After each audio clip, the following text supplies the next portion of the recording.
So what I'm going to do today is talk about day 2 and then go over the baits that I was using during the tournament and how those fish were moving up. If you haven't, hit that like, hit that subscribe. Working on the video editing here. I got some new stuff to play around with, so sorry the videos have been a little boring, but I plan on making those a little bit better to keep you engaged. But if you haven't, again, subscribe. Check out my other social media, Instagram, Facebook, Welch Fishing. I'm on those. So day 2, you guys probably saw I didn't bring any fish in, so I zeroed. I caught a bunch of fish, just a bunch of small ones. Went up to my first spot where I caught them the day before. Totally no bait fish there, no fish at all. I was throwing the A-rig and found that, you know, those fish were out of that area. Yeah, so now we're going to get into, you know, how I was catching fish. So the first one is the jig. I was throwing a Missile Baits flipping jig by Ike Iconelli. He designed it. It's green pumpkin and brown, or green pumpkin orange with Bass Pro Hollow Crawl, same colors, green pumpkin orange. I only caught one on that during practice. My co-angler ended up on day 2 catching both of his 4-pounders on something similar. Bluff, one on like a transition on a bluff wall and some chunkier rock. And then he ended up catching some on that chunkier rock on a secondary point too as well. So if you're trying to figure out the fish, you know, that's always a good. We had to fish slow because the water was low, and then it was pretty cold too as well. So you just didn't know because of that snowstorm that came in. So those fish were, you know, lethargic. So that was a good starting point. But most of the stuff I caught all mine on, I did catch some on a jerk bait. I was throwing a Mega Bass 110.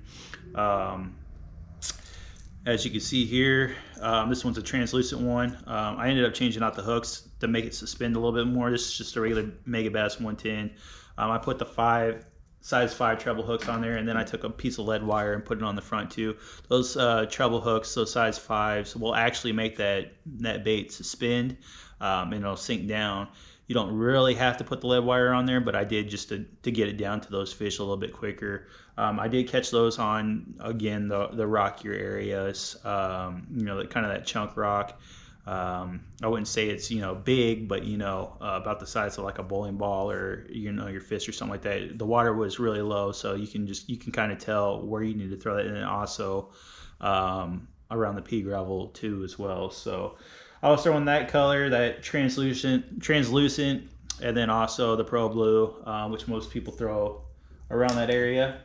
And then, I mean, the bait that I really did damage with was the A-rig. I throw the Yum Junior Flash Mob with, you know, your 3 hooks with the shag color. I caught those fish basically on secondary points with that chunk rock, and then around boat docks too as well that had wood or, you know, some type of structure, laydowns, whatever, and 15 to 20 foot of water. That's where I found them. I was in a little pocket where the wind was blowing in there, so all the bait fish were stacked up in there with the bass. So come day 1, that's what I did all my damage on. I just stayed in that little pocket, and kind of towards the mouth of the creek is where they were at that time. And then come day 2, they're eventually gone, and so I couldn't catch those fish day 2 because they were completely gone out of that area. So I ended up finding some more wind with my co-angler on day 2, and so what day 2 really brought to us was the crankbait, throwing the wiggle wart around those pea gravel banks. Didn't find that pattern until late in the afternoon. My co-angler he had one, and then we ended up catching him another one. So I mean, I ended up abandoning my plan for me to, you know, cash a check because I wasn't catching anything. I mean, I caught a bunch of small ones, but my co-angler actually had a chance, so I did him a favor, and we got him his 2 fish to put him in the top 25 for day 3. So he ended up finishing 21st, I believe, on day 3. So he ended up catching a check, which is good for him. And then another bait that I was using was the Berkley Fritz side spring crawl. I was throwing that around the pea gravel. I probably hit a 200-foot stretch where I caught most of my fish on that pea gravel with the Fritz side and the wiggle wart on day 2. Unfortunately, I couldn't bring anything to weigh in, so yeah, that was the moral of the story, you know, sitting in 56 and trying to, you know, cash the check and couldn't fall through. So, but yeah, I mean, those are the baits that I was using. You know, those fish were in deep water come practice, and they're slowly, you know, working their way back into those creeks, moving up shallow to spawn. But again, I'm sure those are going to be the same baits, you know, the jig, the jerk bait, the A-rig, and some type of crankbait.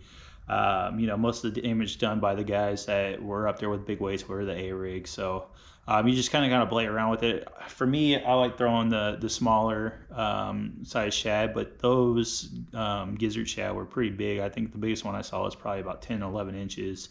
So they were pretty big. So you might want to throw that bigger profile, that 4.8 or whatever, you know, that bigger swim bait. But yeah, that's the end of the tournament there. You know, look forward to the next one. I'm going down to Dale Hollow here at the end of the month and doing the Toyota Series down there, and then we're at Grand after that. So we'll see what happens. Wish me luck, and thanks for watching.